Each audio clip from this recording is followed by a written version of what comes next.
Hello बच्चों, मैं आपके मिथिलेश सर। मैं आप सभी लोग को आज क्लास 12 के बीसीसी के बारे में बताने जा रहे हैं।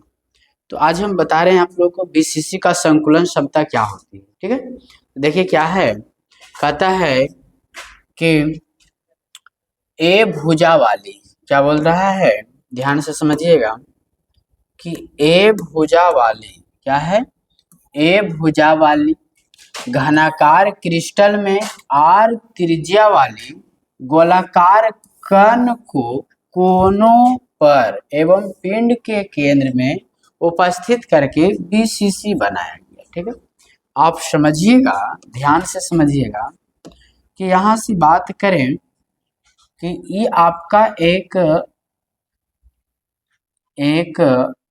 घन ले रहे हैं। ठीक, अब यहाँ से एक आपका घन ले लिया गया। ठीक है, और इसको इससे आप मिला दीजिए। हमने आपस में एक दूसरे को क्या कर रहे हैं, मिला रहे हैं।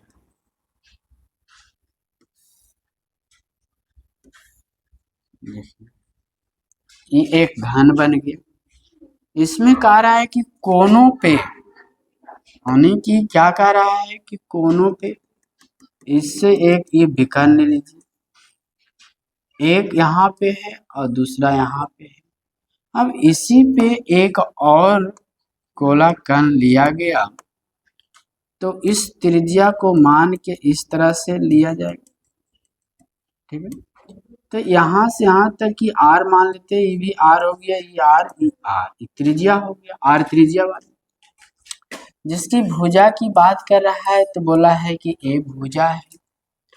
तो यहाँ से मेरा घन आया, तो हम लिखेंगे कि घन का विकर्ण, घन का विकर्ण बराबर √3 इंटू भुजा। अगर इसे हम ए मान लें और ये आपका बी हो गया, तो यहाँ से विकर्ण ए बी बराबर आपका मिलेगा आर प्लस ई वाला आर प्लस ई आपका आर होगा और प्लस ई आर। तो यहाँ से ए बी बराबर मिलेगा एक 4R। कितना हो गया, 4R।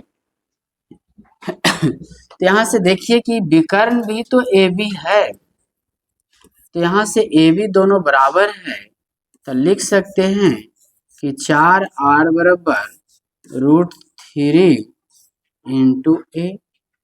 तो यहाँ से R का मान मिलेगा कि √3 इंटू ए बाई 4, ये R का मान मिल जाएगा। ठीक है, ध्यान में रखिएगा R का मान, इसको घेर देते हैं। ठीक, इसके बाद अगर A का मान पूछेगा, तो A बराबर यहाँ √3 गुना में, तो इधर आएगा भागा में, तो 4R बटा √3 मिल गया। तो हमसे पूछ रहा है संकुलन क्षमता क्या होगा, तो यहाँ से लिखेंगे कि संकुलन क्षमता का फॉर्मूला, संकुलन क्षमता का फॉर्मूला लिखेंगे। कहता है कि कुल गोलों का योगफल क्या है, कुल, या फिर सीधा सीधी बोल सकते हैं गोलाकार का कुल आयतन, गोलाकार का कुल आयतन बटा गोलाकार का कुल आयतन बटा घन का कुल आयतन, घनाकार का आयतन, घनाकार का आयतन। तो यहाँ से आप क्या है, गोला का अगर फॉर्मूला बोले तो आप बोलिएगा कि 4/3 पाई R का क्यूब, और घन का बोले तो भुजा का क्यूब हो जाए। चूंकि याद रखिए बीसीसी में कुल कणों की संख्या पूछेगा तो आप कहिएगा 2 है, तो कुल गोलों की संख्या यहाँ पे 2 से क्या करेंगे, गुना कर देंगे। तो यहाँ से आगे की कहानी लिखेंगे कि 2 गुना 4 पाई का मान 22/7 आर का क्यूब हो जाएगा। तो 3 पाई का मान 7 है ना, पाई 22/7। हाँ, ए का मान यहाँ पे से निकाला गया कि 4r/3 का क्यूब। ठीक है, तो यहाँ से लिखेंगे कि 2 गुना 4 गुना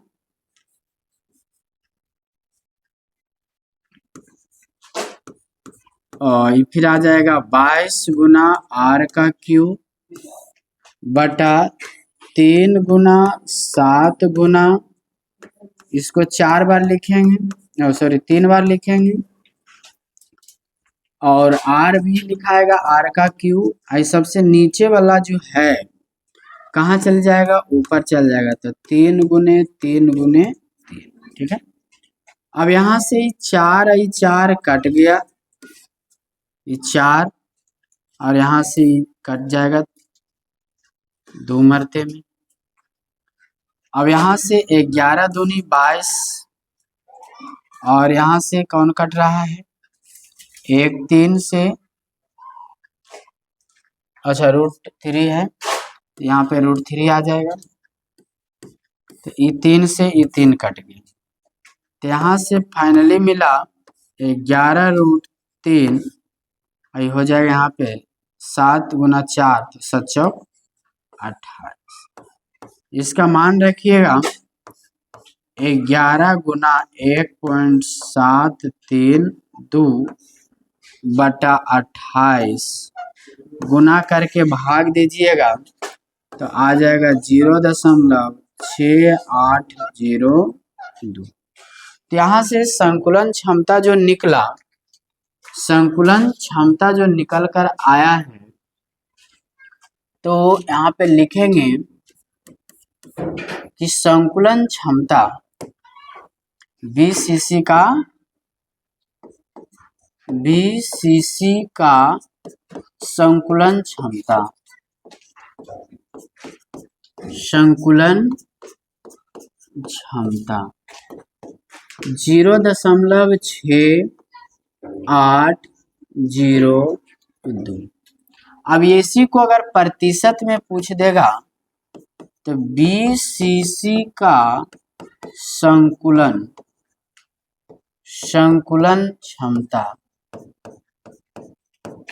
प्रतिशत में अगर पूछ देगा तो प्रतिशत क्या कीजिएगा, अगर प्रतिशत निकालना है तो 100 से गुना करना है, प्रतिशत अगर दिया हुआ है तो 100 से भागा, तो हमें निकालना है, तो इतना में गुना कर देंगे कितना से, 100%, तो गुना करके आएगा 68.02%। तो इसका नहीं लगभग हम लिख सकते हैं 68%। ठीक है, चलिए इसी में तीसरा आपका आ जाएगा बीसीसी, आपका रिक्त पूछ देगा बीसीसी संकुलन क्षमता रिक्त प्रतिशत,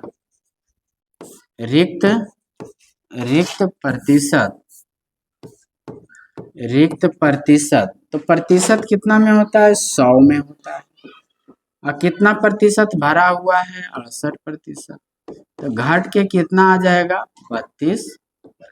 ठीक है, तो यहाँ तक आपको याद रखना है, मुख्य रूप से आपको याद क्या रखना है, याद आपको रखना है यही सब है ना, याद आपको रखना है, इसको याद रखिए, फिर आपको इसको याद रखिए और याद इसको रखिए। ठीक, यही तीनों को याद रखना।